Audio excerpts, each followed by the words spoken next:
नको कारण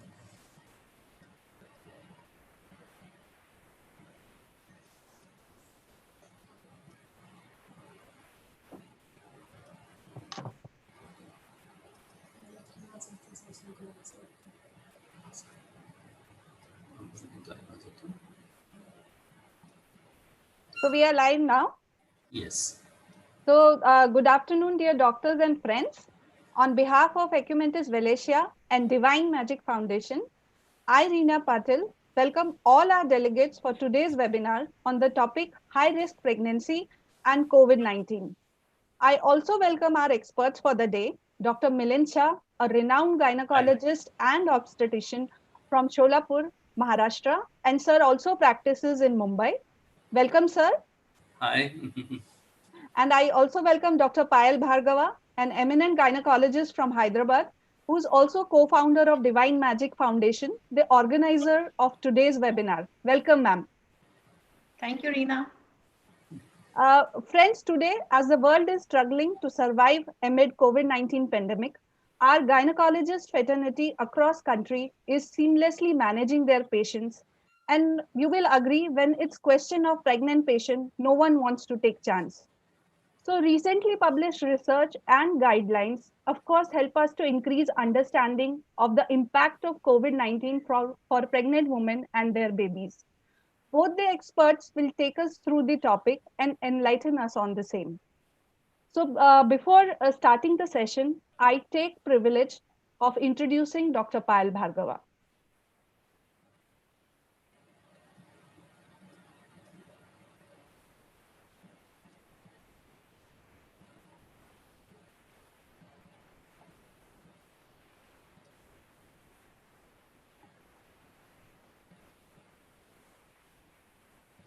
So Dr. Payal Bhargava is practicing in Hyderabad.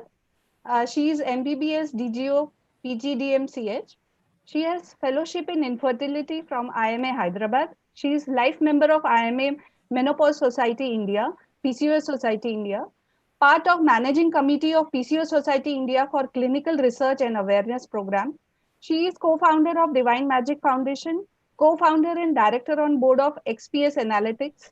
She is medical officer at FPA India, also consultant at Sri Krishna Diagnostic Center and a visiting consultant at Pradna Hospital, Madhapur.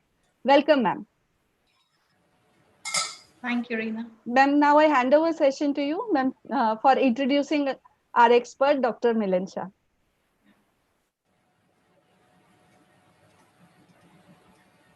We are very privileged to have Dr. Milind Shah as a speaker of the program today. Sir is MD, DGO, DFP, FICOG, and FIAOG. He works at Naval Maternity and Nursing Home, Ashakarian Sperm Bank and Infertility Center, Sholapur, Naval Maternity and Nursing Home, Endoscopy and IVF Center, Sion, Mumbai.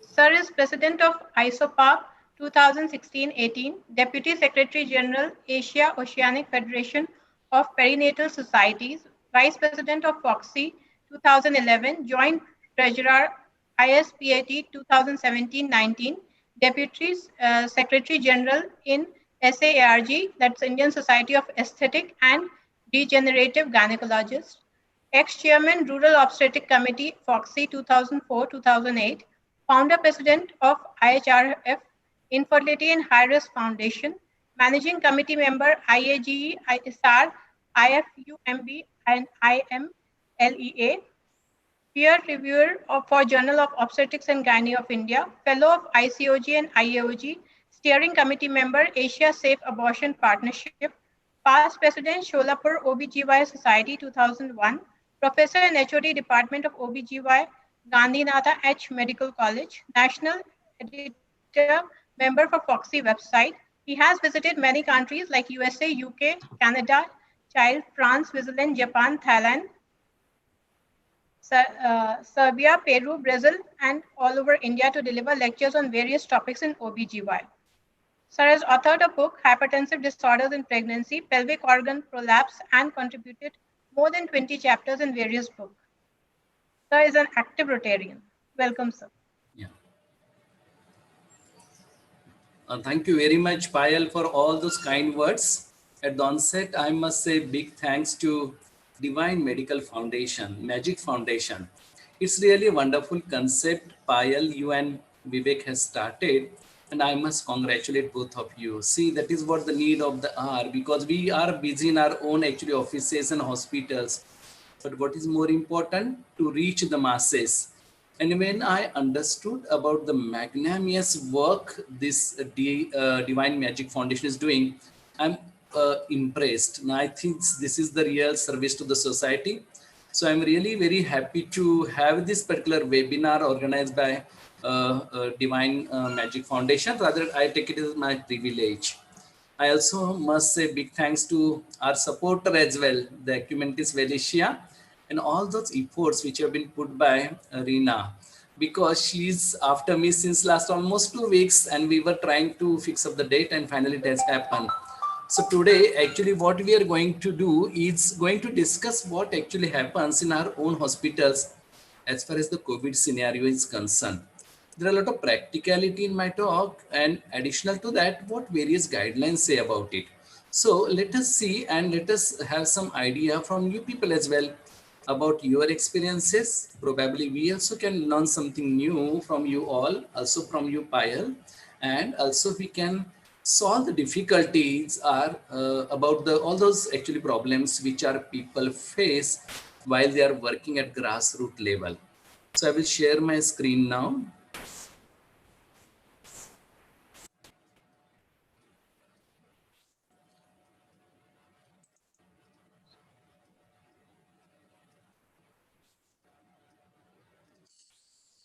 En vérité, ta naissance a été très, très rapide et très facile.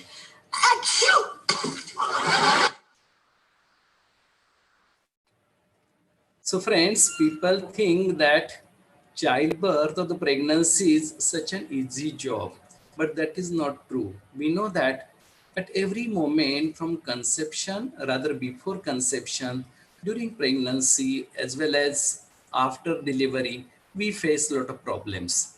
And those problems need to be tackled very carefully, what we call it as a management of high risk pregnancy, to have a better outcome as far as the mother and baby is concerned.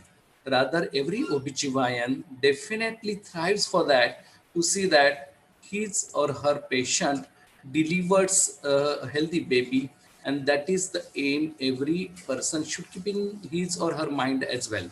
And that's how actually when this particular pandemic came, people started getting very much afraid of this COVID pandemic for the obvious reasons, for it because of all those figures, all those maternal mortalities, as well as the mortality in non-pregnant women as well as men.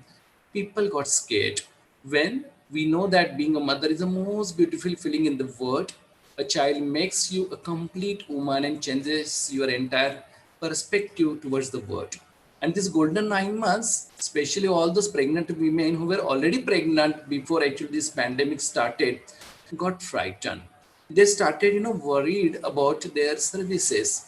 They started worried about the hospitals, whether the hospitals will be open, whether their delivery will be well attended by the clinician or the other staff. But friends, what I did, I understood from the day one, that is 22nd of March, when the lockdown started throughout our country. And we were getting a lot of actually the news from the Western world as well as from the China about this virus. I thought I must see that, at least I must soothe the fear, the anxiety amongst all these people.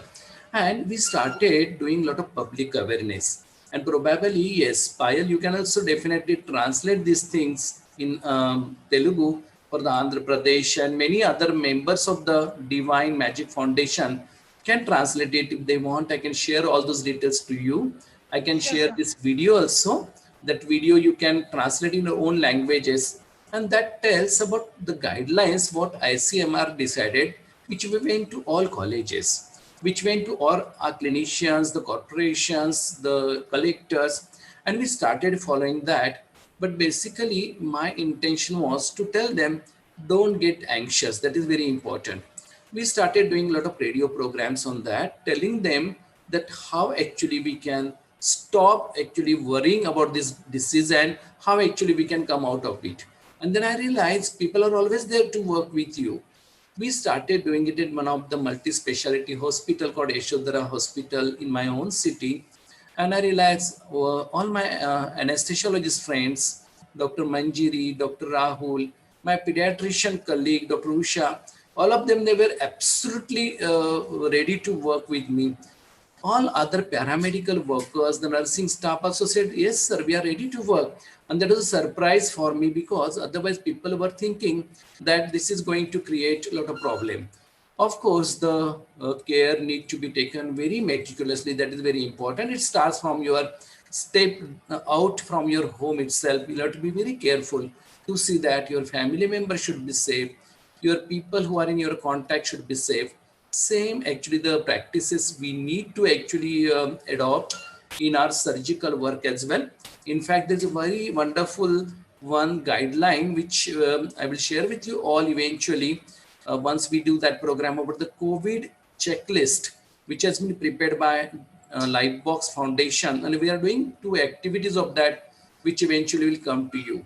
But we know about this high-risk pregnancy that threatens health or life of the mother or her fetus.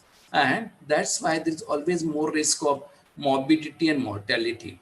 When we started giving our services to COVID positive mothers, we started getting all those patients who were either diabetic or they were having bad obstetric history, the cases with previous 2 cesarean sections, the cases which were on insulin for the gestational diabetes or type 1 diabetes. And then I realized one need to have our special actually thinking on those comorbidities as well when it is a COVID positive status as well. Because we know that this particular coronavirus can attack respiratory tract and can cause a lot of problems. We had various actually experiences with other viruses also, including from simple common cold to SARS, MERS, and now this time, the first time we started facing this COVID-19. We know about its mode of transmission. I don't need to emphasize much on that because there's a lot of awareness amongst the clinicians by now, as well as awareness in the lay people as well about how actually the mode of transmission takes place in COVID-19 infection. And what is more important is the pregnancy. Does it actually has more risk for this COVID infection? Per se, whatever small data we have, because it's experience of hardly 6 to 9 months since December 2019, but we realize though the pregnancy is a partial immune suppression state, which is more vulnerable to the viral infection and more morbidity. Fortunately, COVID-19 epidemic didn't give any serious consequences for these pregnant women. And what is more important is now to take care of them as far as their surrounding is concerned and as far as their baby is concerned. The effects of COVID-19 on pregnant women are not different except in the cases of heart disease, where there's definitely high risk. But otherwise also you know that the heart disease in pregnancy itself is a condition which need to be very vigilantly observed. Maternal disease per se is not aggravated by pregnancy unless it is associated with comorbidities, and one need to think of all those comorbidities. Those are ranging from, as I told you, hypertension, asthma, diabetes, heart disease, blood dyscrasias. All those actually scenes need to be seen properly. You cannot believe in this short actually period as well. We got recently one doctor who came to us in COVID positive status and she was having an ectopic pregnancy. And that was a surprise for me. I said, oh my God. See, actually we were thinking of pregnant women, their babies, and now here is a patient in front of me who got ectopic. Fortunately, we could manage her very well with the medical management of ectopic pregnancy. But these are the things actually we see in our day-to-day practice. The symptoms we know, the cough, sore throat, and fever. And that created in majority of the cases more apprehension because it could be something like a simple common cold as well. But because of so much discussion, media actually the news as well as the paper news, people got afraid, the women got afraid about these symptoms. Sometimes they started hiding those symptoms in front of their clinicians with the fear that he or she will be dispelled out from their clinic thinking this is a COVID positive status. And sometimes then they present with the severeness of it with shortness of breath, pneumonia, and marked hypoxia. So we always used to tell them that don't get immediately worried. We are going to check you.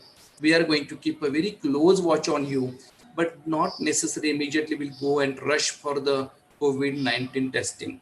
That time clinicians were insisting. There was little actually it was done, testing was done government setup, and there was little sort of discussion amongst the clinicians and the government setup. The government systems are not doing testing. That is not true.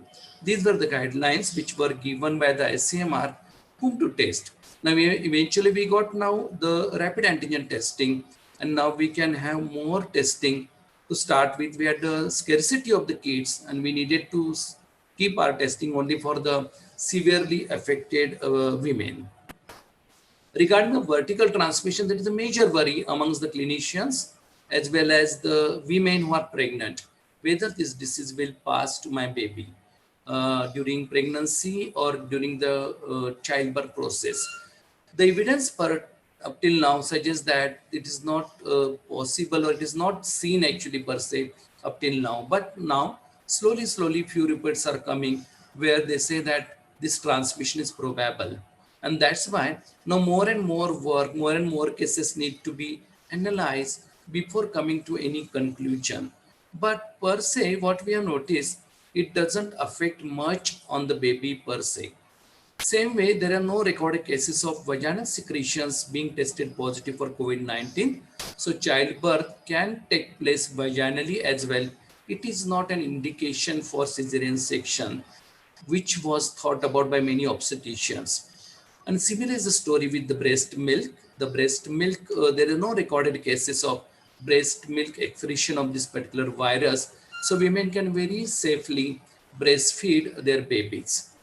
There's no increased risk of other actually problems in the pregnancy like miscarriage, early pregnancy loss, or the preterm birth. Quite often, it is sometimes iatrogenic or the spontaneous as well, with a lot of fear, without attending your clinics or the clinicians, with the fear that they will contract that disease while visiting hospitals.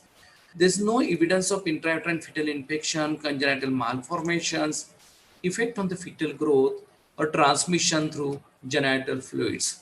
And that's why this was again a very wonderful compilation of all those actually reviews to analyze the maternal and fetal outcomes in pregnant women with COVID-19 status. The cases where, from various countries, not only India, but many other countries, including China. The first papers in March, April, we were getting only from China. Eventually, now we are getting papers from many other countries as well. And we have realized there is no much of the change as far as the mortality or the morbidity is concerned. Rather, it is comparable. Like what we realized, 11% of the pregnant women needed ICU care, which is otherwise also seen in many other infections, the viral infections, which were of similar kind like MERS or the SARS. And the women were comparatively safer as compared to the mortality and morbidity with those other respiratory infections. The WHO has come out with these wonderful charts. So my friends, I would request you to visit this WHO website where you will find these flyers which you can download. You can utilize it for your awareness. You can utilize for your clinicians or the other team members' education. But what it tells, if you're pregnant, you can protect yourself with the COVID-19 with all the routine measures, what we do about the social distancing, proper wash handing, putting space between yourself and others, and you should cough or sneeze into your bent elbow or a tissue, and that need to be discarded very carefully. Avoid touching your eyes, nose, and mouth. And for that, what we have done for my staff at least, we started telling them, insisting them to use the face shields. Quite often, many of them, they said, we feel a little suffocated when we use the face shield. We told them, yes, it happens, but use it for certain short period and slowly we'll get used to it. Once I put face shield, definitely I'm going to feel that way because they're not used to that. But suppose you use it consistently, definitely it works in far safer way. The women who have a travel history or COVID-19 symptoms should be kept in isolation for at least 14 days. For example, I will tell you many patients used to come to us from Mumbai, from Pune to our city in Sholapur as well. And our staff used to get, afraid to attend them. So we told those patients that you be at home. We'll do the teleconsultation. If there is dire emergency, definitely you will be called to come to the hospital. But for simple queries, we can do the teleconsultation very effectively. They need to be monitored very closely with the vital signs.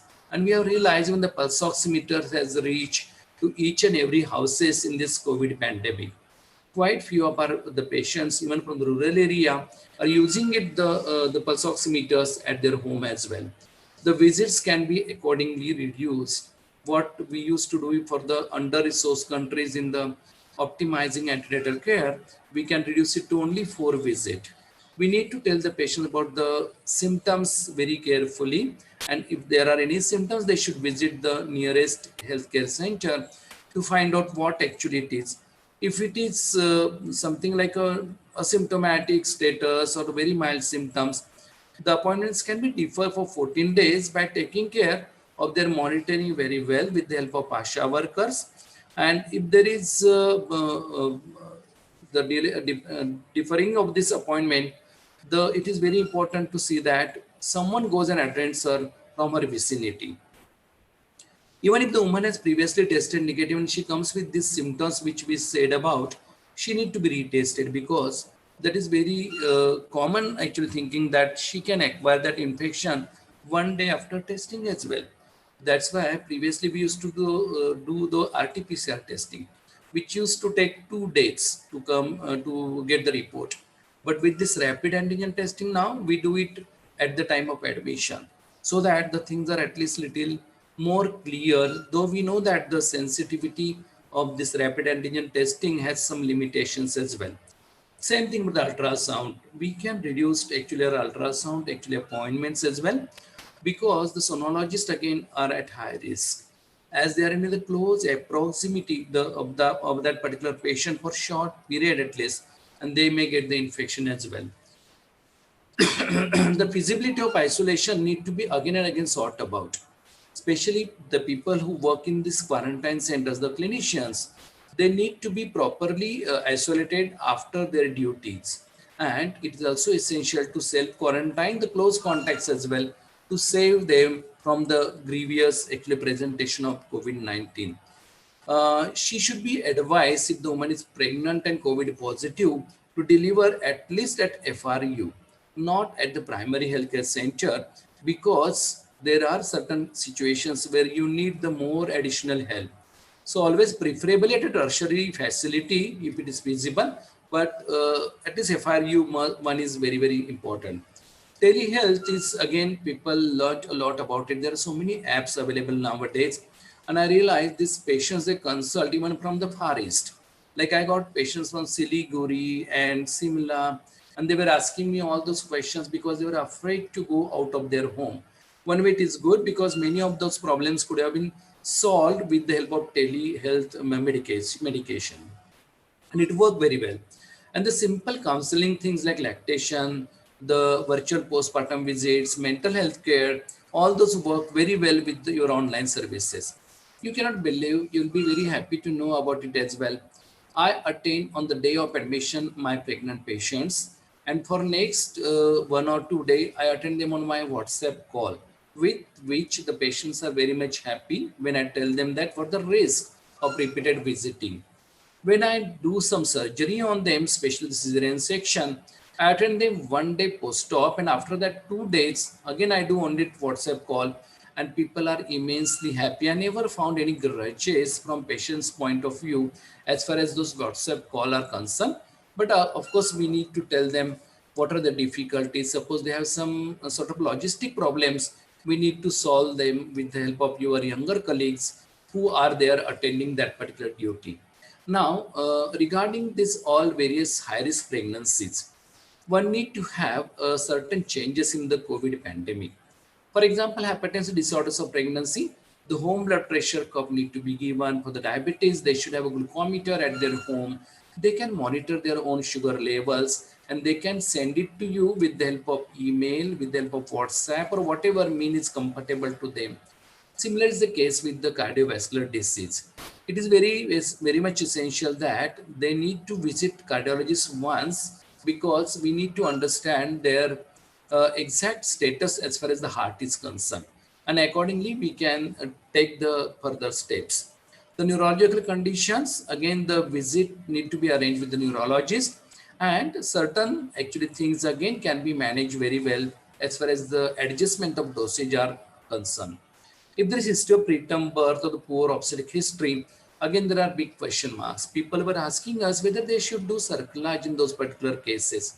If it is really essential, yes, one need to do. But suppose you find it that it is manageable without cerclage, with the help of good, actually the advices as far as the rest and short tocolysis is concerned, the things can be modified accordingly to avoid those particular things.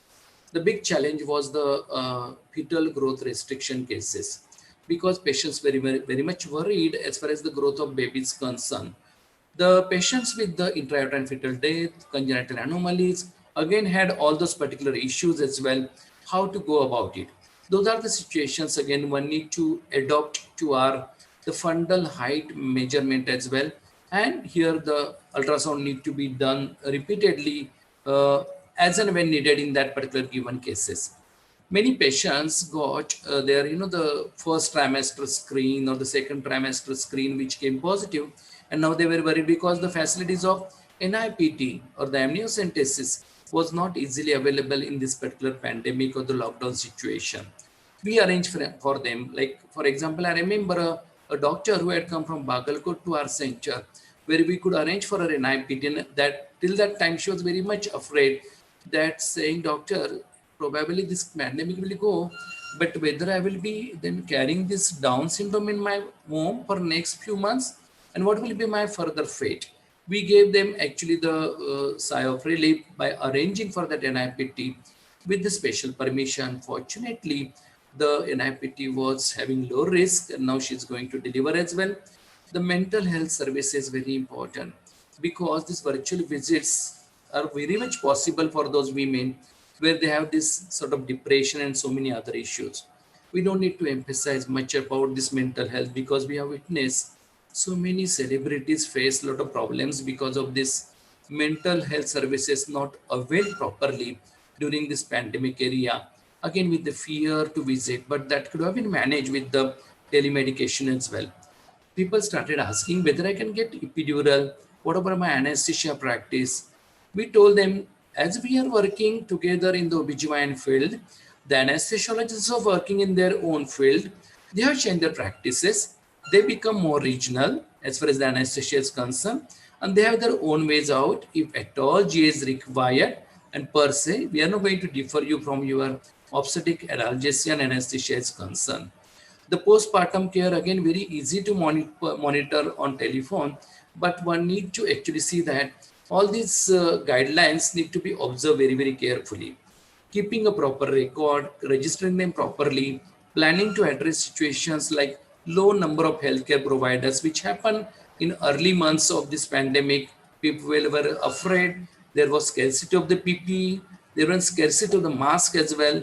Each facility should consider their appropriate space and staffing to need to prevent this transmission of virus that causes the COVID-19. These are the general guidelines for the obstetric healthcare providers that they need to observe all those things very carefully. As far as the social distancing in the hospitals, because in India, we know that many of the consulting rooms are over flooded otherwise. Many patients, they come in crowded actual scenario. We need to arrange for that. For example, let me tell you again a very practical point for that. In my actually own the present nursing home, small hospital, which I am having on 20 beds, the ground floor is for the consultation, upper two floors for the in-service actually services, in-house services. So what we did, we divided certain areas and our waiting areas are now divided into 3 floors. So we took one ward for the waiting as well by keeping the social distancing, and we keep in our OPD in the waiting only 4 patients. so that automatically this distance is well maintained. And same thing about the staff as well. Then we need to give them the protective care very meticulously and by speaking with them adequately so that there should not be any apprehension amongst them. There are very good guidelines for this PPE as well. It is not necessary to put yourself in that 60 GSM PPE kit immediately for the OPD work as well, which can be managed with your head cover, with the mask and with the gloves. By taking care, those are again properly used properly, and again they are properly disposed as well properly. Otherwise, quite often if they are not disposed properly, that could be again a cause of infection as well. Of course, in the high risk cases, in the operation theaters, the guidelines are different where we need to have all those kits very carefully used with avoiding the transmission to the healthcare workers. All pregnant women need to give the detailed travel history of exposure to people with symptoms of COVID-19, and whether they come from the hotspot area. Now again, we realize many of them, they were keeping themselves away from all these things, saying that suppose I say that I come from hotspot, you will not attend us. And we used to tell them, don't get worried. Even if you are COVID positive, we are going to attend you. We are going to take care of your baby. And that information need to be shared with the pregnant women. We need to tell them that these symptoms should not be hid from the clinicians because it is a risk not only to you, to your family, to your neighbors, to your doctors, to your nurses, and in mass the society as well. There may be need to reduce the number of visits, which we saw in the previous slide as well. There are certain do's and don'ts in the obstetric care providers. If the woman meets the criteria for COVID-19 testing, you know that all antenatal patients, irrespective of symptoms, whether they have or no, we need to test them before delivery for the obvious reason. We should not delay the obstetric management in order to test for the COVID-19 if there is emergency. We delivered many of such patients, and you cannot believe a couple of patients came positive after actually we managed them. So the universal precautions again need to be understood for all those patients, even the testing is negative. The elective procedures like induction of labor for indications that are not strictly necessary can be deferred, but whenever is required, one can do it. The ultrasound equipment need to be decontaminated after every use. There are certain flowcharts and the algorithms, which I'm just going to tell you quickly because it basically tells you about what we spoke for last actually 30 minutes.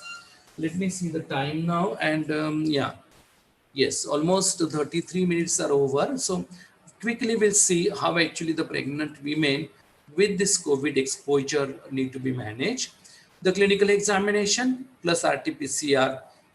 This is again very important. We need to train our staff. Suppose you are doing that test at your own place. For example, suppose they fail in taking proper swabs, there is every probability it could be the false negative. And that's why once we teach them properly, what we have done when we train them, we created one video.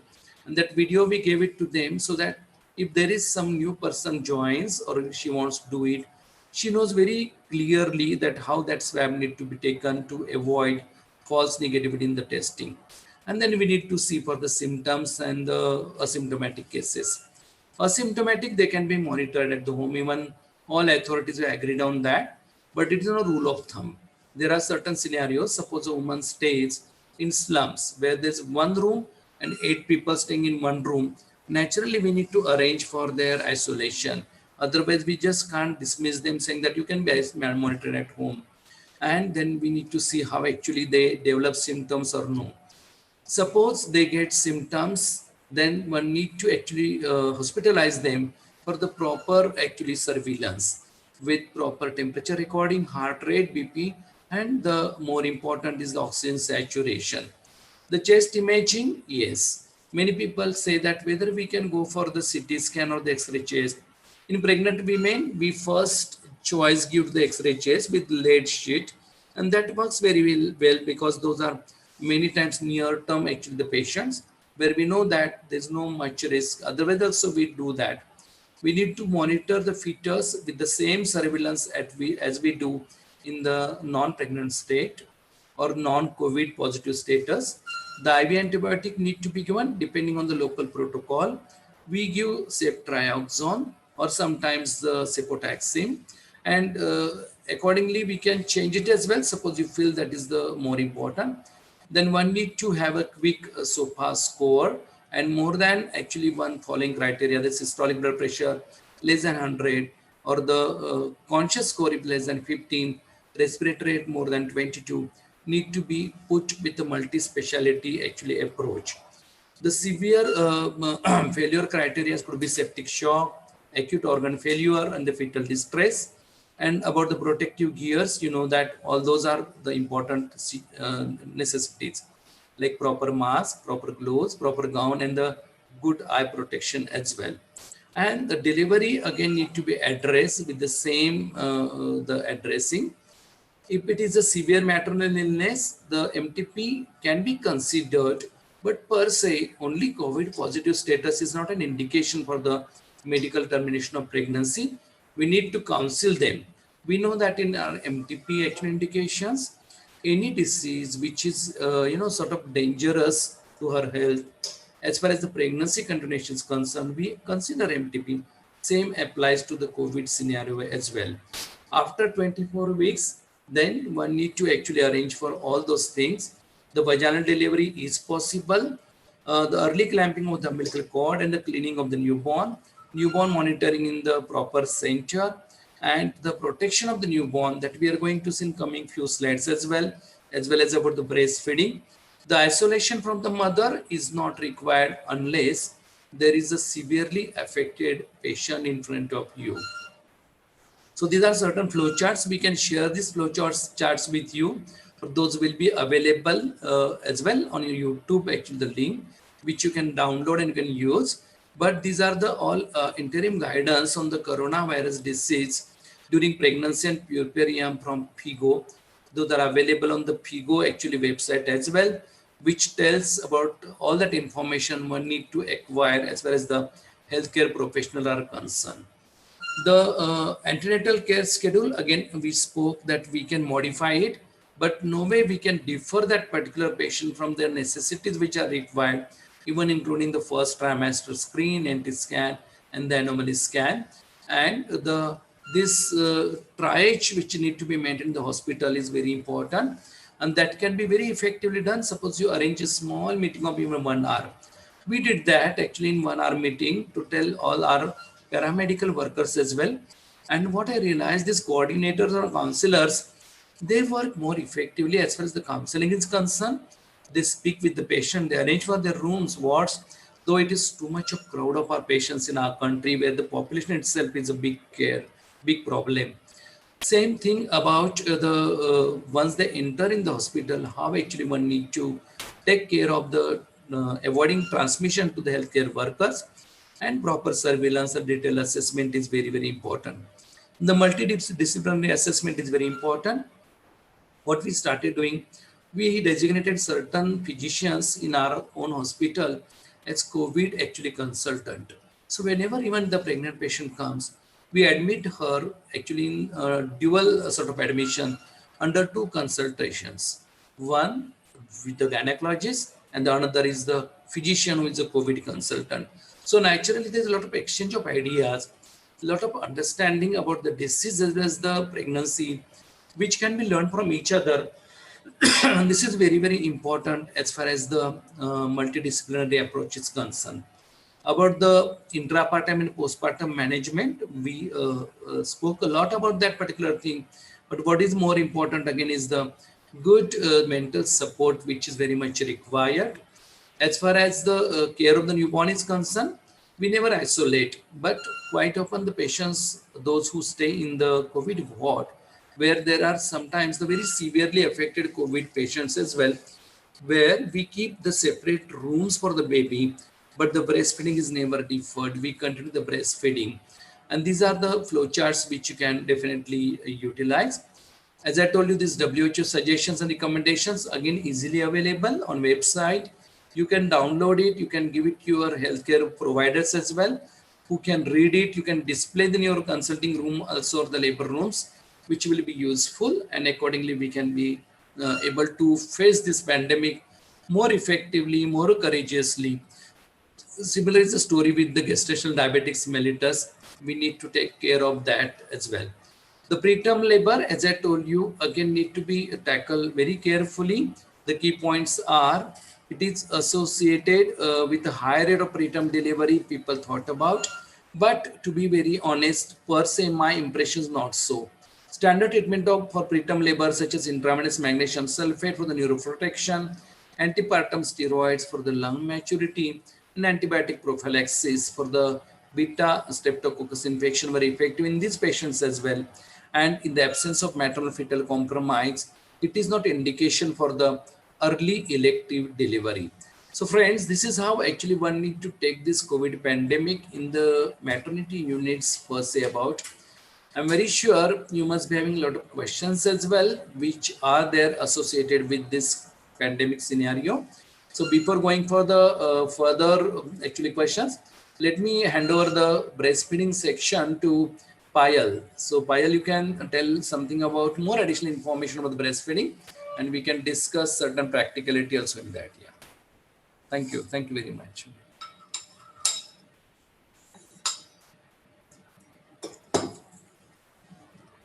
Yes, Payal, you can unmute yourself. Thank you so much, sir, for the wonderful presentation. And since COVID-19, a few patients who are found positive mothers, they are very scared to breastfeed their babies. So I put up some questions. Yes. From the patient side. So first question is, can COVID-19 be passed through breastfeeding? No, this is a very actually very clearly told by many studies as well. It is very less likely that it will get transmitted through breastfeeding, and that's why it's very safe to breastfeed. Actually, the even positive patients they can feed the babies very effectively. Rather, we are even allowing them the kangaroo mother care as well, because quite few of them were the babies which were smaller in weight, which needed actually the more attention. What is the additional thing we did, that sometimes there are discordant couples, like I mean to say the husbands, they were negative. We told them you can take care of this kangaroo mother care yourself as well by putting them on your chest, and that is working very effectively. So per se we should not worry on that. Yes. Okay. In communities where COVID-19 is prevalent, should mothers breastfeed? Yes, they should breastfeed. As I told you, there should not be any actually ways by which we can say that it is not actually allowed to do breastfeed these COVID positive mothers. We allow them breastfeeding, which improves the survival of the baby as well as the lifelong health and development advantages, which we all know about. Yeah. Following delivery, should a baby still be immediately placed skin to skin and breastfed if the mother is confirmed suspected to have COVID-19? Yes.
Ma'am, I think there's some technical glitch with the Milan sir. Connection. Yeah. So, ma'am, you can Should I answer the share? question.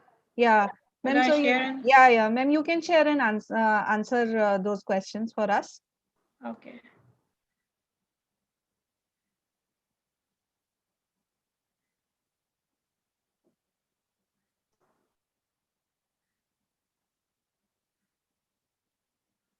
1 minute.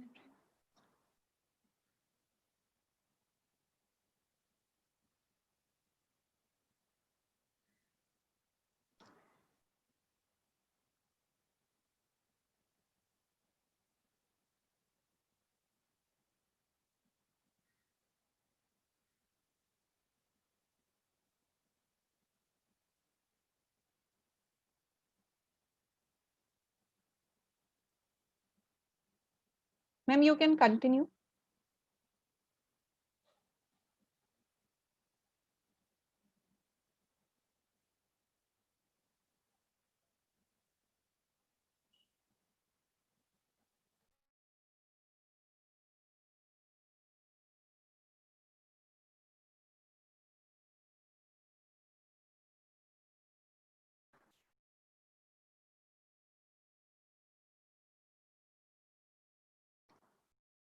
Okay, so following delivery, should a baby still be immediately placed skin to skin and breastfed if the mother is confirmed or suspected to have COVID-19? Yes, immediate and continued skin to skin care, as Dr. Millen said about kangaroo care, including kangaroo mother care, improves thermal regulation of newborns and several other physiological outcomes and is associated with reduced neonatal mortality. Placing the newborn close to the mother also enables early initiation of breastfeeding, which also reduces neonatal mortality.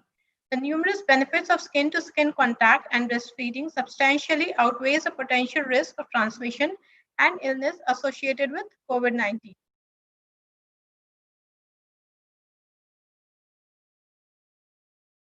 If a mother is confirmed suspected to have COVID-19, should she continue breastfeeding? I think Reena sir is back. Should I start sharing? Yes, sir is back. So sir can answer this question. Should I stop screen share? Ma'am, that's fine. I think we can continue and sir can reply. Yeah, I'm very much here now. There was a little technical problem. Okay. One more request you will be receiving because that is from my desktop. You just allow it. Yeah. Okay.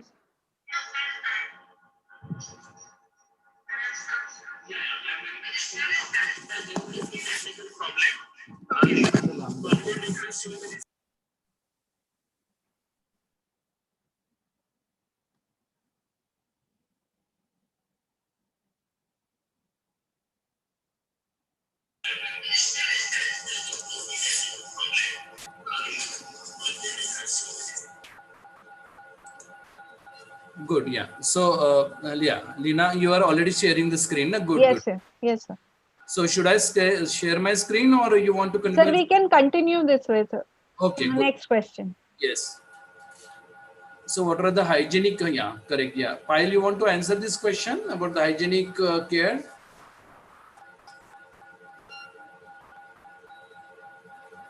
Yeah, these are the again routine, the actually care which we take, the washing hands very frequently, wearing a medical mask, and sneezing or coughing in the tissue that need to be disposed very carefully, and regularly clean and disinfect the surfaces, which is very, very important.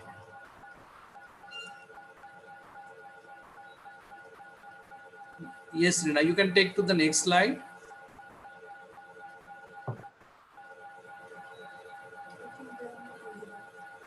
Is it audible to you? Yes, sir, it's audible. Okay. Payal, it is audible to you?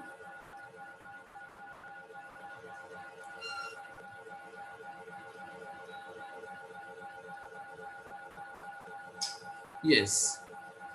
The next question is best way to feed actually the baby. Again, as I told you, suppose if it is not possible to breastfeed, like it happened in couple of my patients as well, in spite of our very aggressive counseling, they were not allowing themselves to breast milk actually their babies, where we can think about the express breast milk, which can be utilized.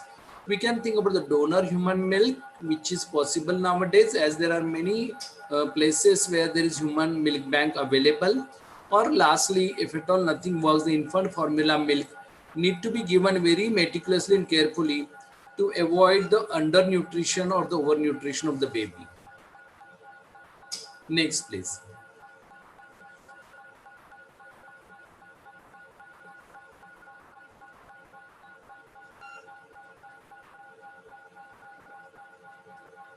Yeah. I think we can now take the questions from the audience if there are any. So Reena, are you able to find any questions from the audience?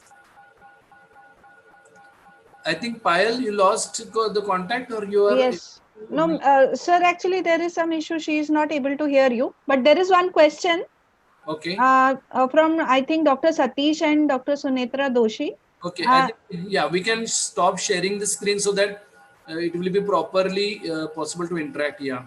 Correct. So they are asking that if COVID-19 positive case is there and if contact period is less, so transmission of infection is also less. Can cesarean rate increase during this pandemic? Yeah, this was a very commonly faced scenario that people were thinking that the cesarean section will be more safer way to avoid the more contact with the patient. Very true, but what we can do, we can modify are the labor practices. There are many new things which have come up that especially those women who are participating, there is more chance of exhalation because of the labor efforts. So putting a proper mask is very, very important. We need to tell our staff as well that when she is exhaling very forcefully, the provider also need to take the proper care as they are in the operation theater, and they can avoid actually getting that particular infection. But per se, we don't subject them for the cesarean section only for the indication of the COVID-19 positive status. Fortunately or unfortunately, actually the cases which are reaching to the tertiary care level centers are with comorbidities, with many obstetric indications.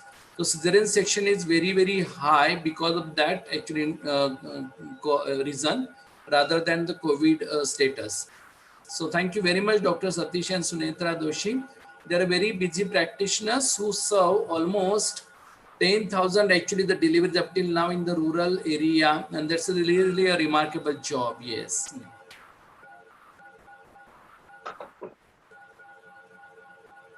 Any other question from the audience? No, sir, we don't have any other question. Good, good, yeah. So good. Payal, you want to say anything as a take-home message to people, or anything additional you want to ask? Sir, actually, there is some issue with Dr. Payal's speaker, I think. Okay, okay, okay, okay.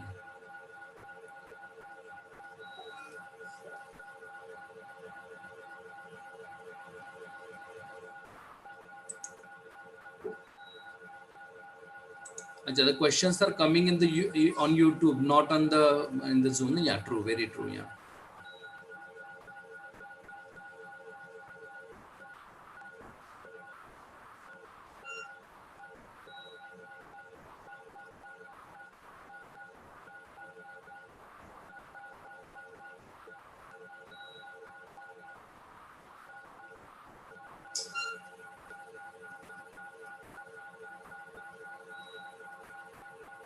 So you'd want to discuss something further, like because till Madam rejoins. Yeah, she has Yeah, I rejoined. think she has joined. Yeah, correct. Yeah, good, Yes, good. sir.